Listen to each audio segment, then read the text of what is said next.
Imagine you wake up and it's the end of the world as you know it. Imagine for 1 second that the coronavirus that is being talked about everywhere actually kills every single person. How would you feel? I woke up this morning with a very weird thought. It's a thought I've had for a while, and in this video I was supposed to share how to fail. Like, my thought for today was supposed to be a video about how to fail, 3 steps to fail that I learned from reading the book Can't Hurt Me by David Goggins. But I couldn't. For the past 15-20 minutes I've been trying to up myself to make the video, but I just couldn't. I First of all, I'm physically tired, and then mentally speaking, since I woke up in the morning, I've had this thought about what's going on in the world, and I wrote a letter to my newsletter, and it made me feel actually good. Let me explain. So I feel like I've lost my writing voice. It's one of those things that I probably talked to you about earlier. I feel like the words that used to come from a place that wasn't just me, I have lost access to that place. And this morning, I felt like somehow I was tapping into that place again. And I must say, it did not happen overnight. And the thought that I woke up with was not just about the coronavirus, but about the fact that I live with a doctor. My wife is a doctor. And even if I were to self-isolate and self-quarantine, is it quarantine or quarantine? I don't even know the word. I don't even know English. She is at the forefront of everything that's going on, working with patients, meeting people. If the hospitals get full, she'll have to be there. She's a family care physician, so there's no self-isolation, no self-quarantine for her. And I mean, I've been thinking about that for a bit, but then today it's like hit me, like I could actually get it.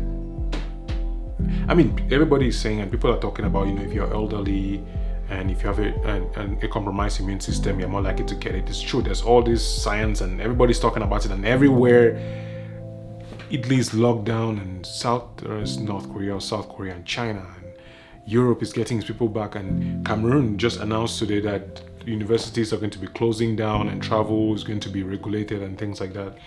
So everybody's talking about the coronavirus. And for me, when I was writing this article today, it's not an article, it's a letter, I was thinking about 3 classes of people. There are people who think the world is ending. Like, literally, this is it. We are at the end times and this is how we die. And then there are people who think that this is just media manipulation. That somebody somewhere is paying somebody to talk about this and blow it up so people can buy stocks, and then everything's going to be going back to fine. Not like this. Never gonna buy stocks like that. This is just a lie. Like, this is not existing. It cannot affect anybody. It's just a thing that people. It's happening elsewhere. And then there's a third group which is like, you know what? It's going to be okay. And I've been thinking about these 3 groups of people. One class is like, this is the end. Another class is like, this is not happening. This is not real. And then one class is like, yeah, we'll be fine. And I'm wondering how we can actually have hope in this time. Like, that's a word I had when I woke up, and the thought I had when I was writing was more hope.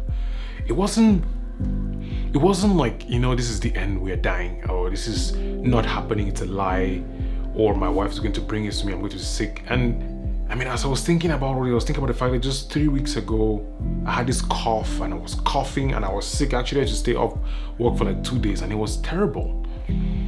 And then I'm imagining now, like, if I had that cough now, how would it be like? I mean, today at work, I actually choked on the phone for one moment to ask a customer to stay on hold so that I could clear my throat. And I mean, touching my temperature, I'm getting paranoid because I'm just thinking about the fact that this is actually happening, and also the fact that this could actually pass. Like, there is so much to understand about what's going on, and I feel like as a generation we are so far removed from things like the bubonic plague, la peste noire, as they call it in French, and smallpox, like incidences where lots of people died. And so when we hear these stories and we see these numbers, we're like, yeah, it's happening there. And so I've been seeing tweets, and I'm sure like you've watched a lot of information, and Like between where Italy 3 weeks ago and today, like the shutdown, it happened in less than 3 weeks.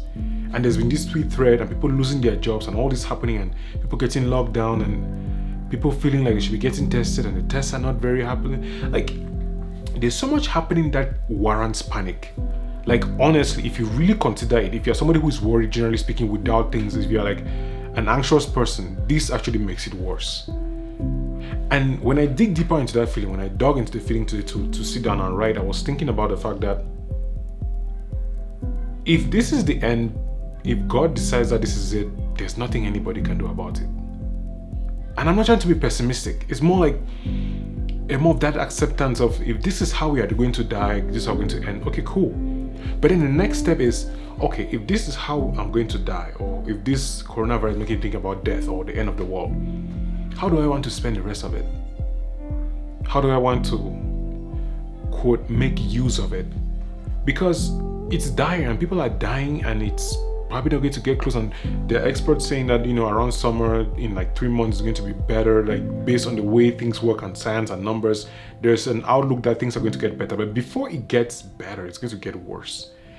And the hypothesis and the theories that are going on is that actually America is yet to get hit by the number of people who are actually suffering from this. Like, it looks like America is not even ready.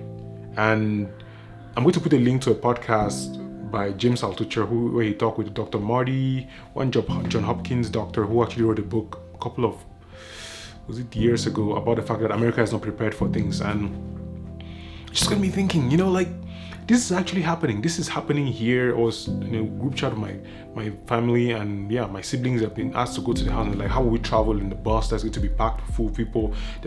I was like, oh, but the government has given regulations for people to not pack things. And I realized, like, there are still people who would not care about the safety of the passengers and would still want to make money. And the fact that this virus can stay in your body for 27 days now and you're still okay. Like, there's just so much about this that I'm like, I wish people would educate themselves more to really understand what's going on. I wish people actually wash their hands and follow the instructions, because just doing those things is not just about protecting you. Because yes, younger people are less likely to get it. If you're healthy and active, you're more likely to get it, but you can be a carrier to give somebody else, your parent, an elderly person. Like, this is not just about, oh, I'm fine, I'm going to be okay. It's about protecting humanity and about using this time in lockdown to really look at life from a perspective of, okay, if this is really the end, what can I hope for? What can I get out of this? That's the way I want to look at it. Like, maybe it's just me being too optimistic or just trying to look for the bright side in all this, but I'm just thinking, like, okay, if this is the end, all right, what do I want out of this? How am I going to live now? And no matter how I look at it, when I ask that question to myself, am I in good terms with the people I care about? Am I in good terms with how I feel about myself, the direction to take with my life? Like, there's so many decisions I made in the last 3 weeks, even before the coronavirus came up, that I was like, yeah, I feel like I'm getting in that place where I'm in tune with my heart. And I think that's the result that I'm getting with the writing. And so many times you feel that disconnect in your heart about who you are and then the way you act. It's almost like it's different between who you know yourself to be and then how you bring yourself to the world, the way you speak, the way you act. Say you have an idea to pursue, but you know you really want to pursue the idea, but you find yourself doing all these other jobs and taking these other things. And I think that hope, that guiding, using everything, especially the worst case scenarios, to ask yourself, okay, if this is the worst case scenario, then what can I get from it? What can I use this for? And that's the way I want to look at this epidemic that is happening right now, because, like I was telling, my wife could bring it to the house.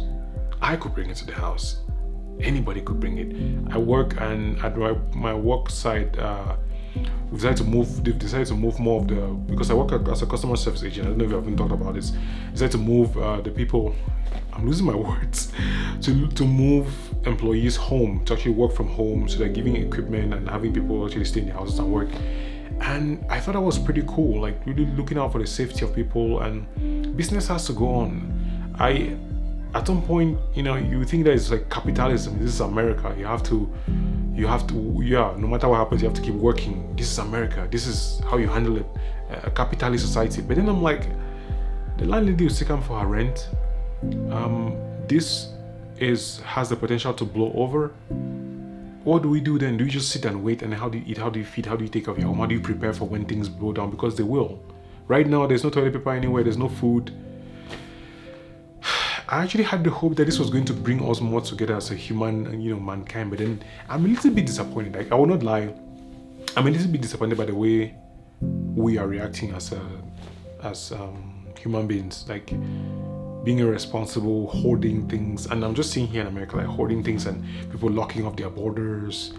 Everybody points figure like, oh, your healthcare system is terrible. Mine is better. My people should come back. And then people lying about their numbers. It's like, I used to have this weird childish thought that if World War III was going to show up, then that's when human beings will come together and unite and be more peaceful. But then I'm like, yeah, if the coronavirus cannot make that happen, I don't know. Maybe it's just going to tell us more about who we are as individuals and as a community, and that we are pretty much selfish.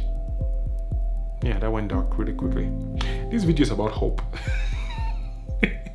So, what is the hope in all this?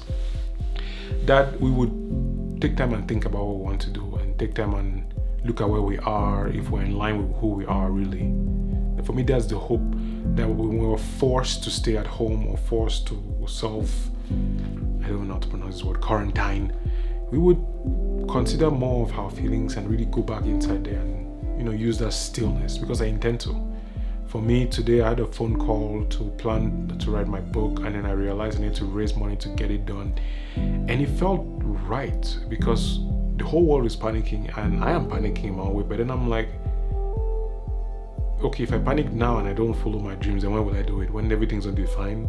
What's going to prove that when everything's going to be fine, I'm going to be doing it instead at that point? Nothing. If you don't do it now, then when are you going to do it?